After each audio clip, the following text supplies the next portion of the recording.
आपने बहुत से घोटालों के नाम सुने होंगे, लेकिन सर्प यानी कि सांप घोटाले का नाम नहीं सुना होगा। जी हां, मध्य प्रदेश में ऐसा ही एक घोटाला हुआ है जिसने भोपाल से लेकर दिल्ली तक सनसनी मचा दी है। 11 करोड़ से ज्यादा का यह घोटाला हुआ मध्य प्रदेश के सिवनी जिले में, जहां 47 मृत व्यक्तियों को बार बार मरा हुआ बताकर सरकारी खजाने को चूना लगा दिया गया। सर्प घोटाले ने अब मध्य प्रदेश की राजनीति में भूचाल ला दिया है। सर्प घोटाले के बारे में सबसे पहले टीवी9 भारतवर्ष ने ही दर्शकों को बताया था। हमने खबर आपको सबसे पहले दिखाई और उसके बाद टीवी9 भारतवर्ष की टीम ने ग्राउंड पर जाकर इस घोटाले की पड़ताल की। आप देखिए यह एक्सक्लूसिव रिपोर्ट।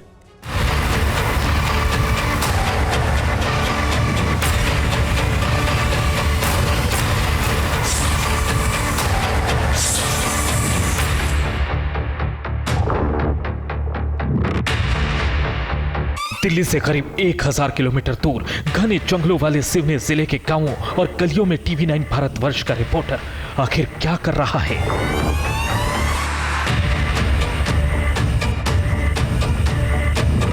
मध्य प्रदेश के दूर दराज के इन गांवों में टीवी9 भारतवर्ष का रिपोर्टर आखिर किसे तलाश रहा है? अब जरा इन चेहरों को देखिए। ये वो चेहरे हैं जिनके नाम सिर्फ कागजों में हैं।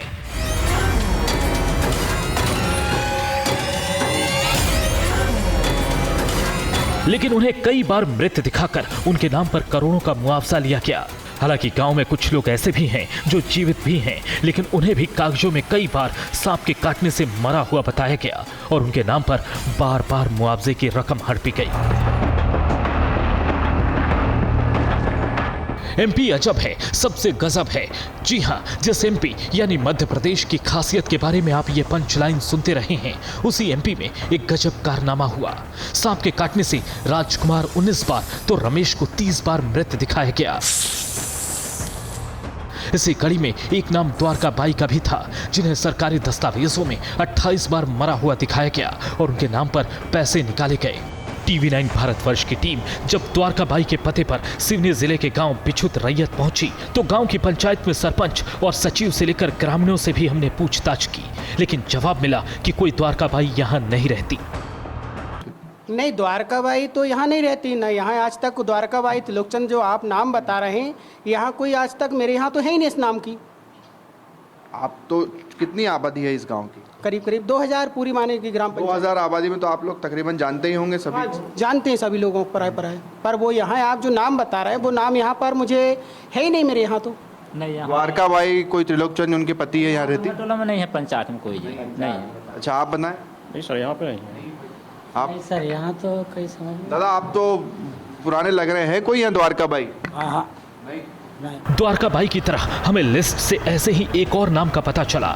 ये नाम था संत कुमार का। सरकारी दस्तावेजों में भी संत कुमार की सर्पदंश से मौत बताई गई थी। कहीं संत कुमार भी द्वारका बाई की तरह ही कोई काल्पनिक नाम तो नहीं? इस बारे में पड़ताल करते हुए हम उनके गांव मलारी पहुंचे, लेकिन हम ये जानकर हैरान रह गए कि 70 साल के संत कुमार गांव में ही रहते हैं। अब उन्हें इस घोटाला के बारे में पता चला तो वो काफी आहत हुए और भ्रष्ट अधिकारियों पर सख्त कार्रवाई की मांग की। दरअसल आपके इस केवलारी में एक सर्पदंश घोटाला हुआ, पता है आपको? जी हाँ, जानकारी में आया था। जानकारी में आया था। अब उसमें जो दस्तावेज हमें मिले तो उसमें एक नाम आपका मिला। बताया गया कि संत कुमार जी का भी सर्पदंश से निधन हो गया और आपके नाम से 4 लाख रुपए निकाल लिए गए।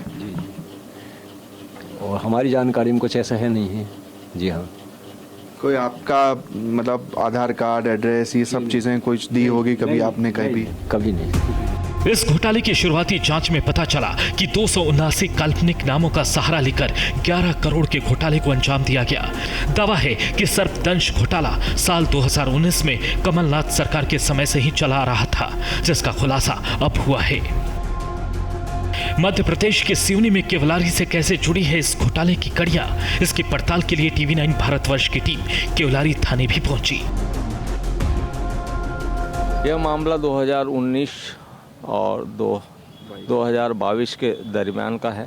सचिन लिकायत उपरोक्त बाबू और उसके सहयोगियों द्वारा इन काल्पनिक नामों से करीबन 11 करोड़ रुपए का आहरण किया गया है।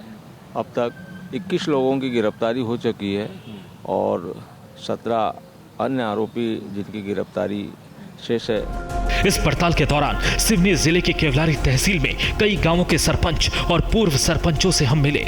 उनसे हमने सांप काटे जाने वाले कई नामों के बारे में पूछताछ की, जिनके नाम पर सर्पदंश घोटाला किया गया।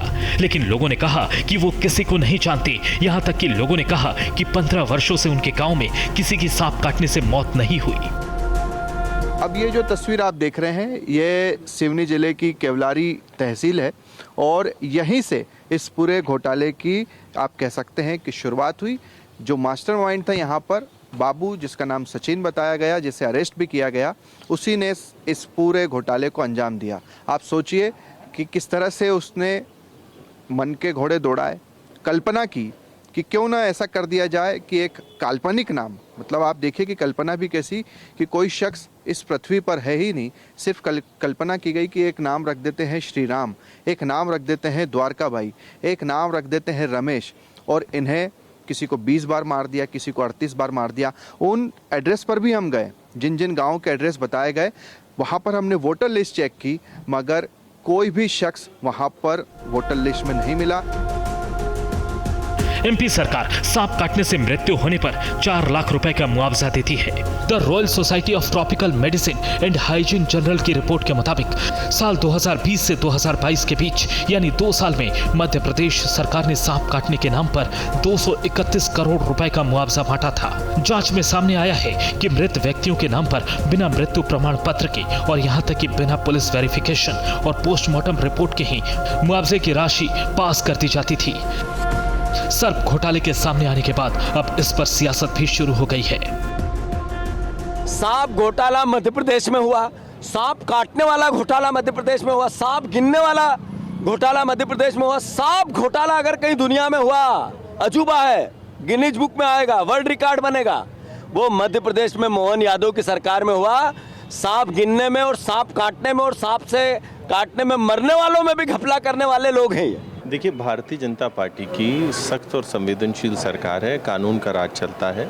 अगर कोई भी विषय भ्रष्टाचार से संबंधित संज्ञान में आता है तो 0 टॉलरेंस पर सरकार काम करती है, करती रहेगी।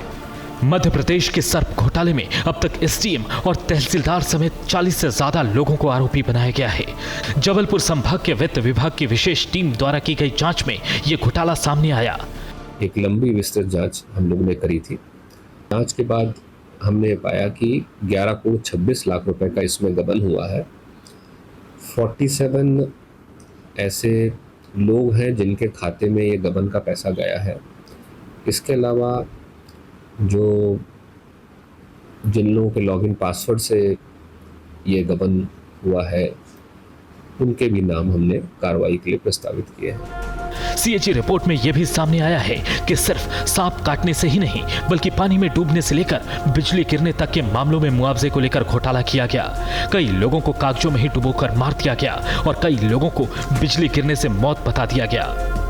अब सर्पदंश घोटाले को लेकर एक बार फिर सवाल खड़े हो गए हैं कि अजब एमपी में ऐसे गजब घोटाले आखिर सरकार और प्रशासन की नाक के नीचे कैसे हो जाते हैं। सिवनी से शुभम गुप्ता की रिपोर्ट, TV9 भारतवर्ष।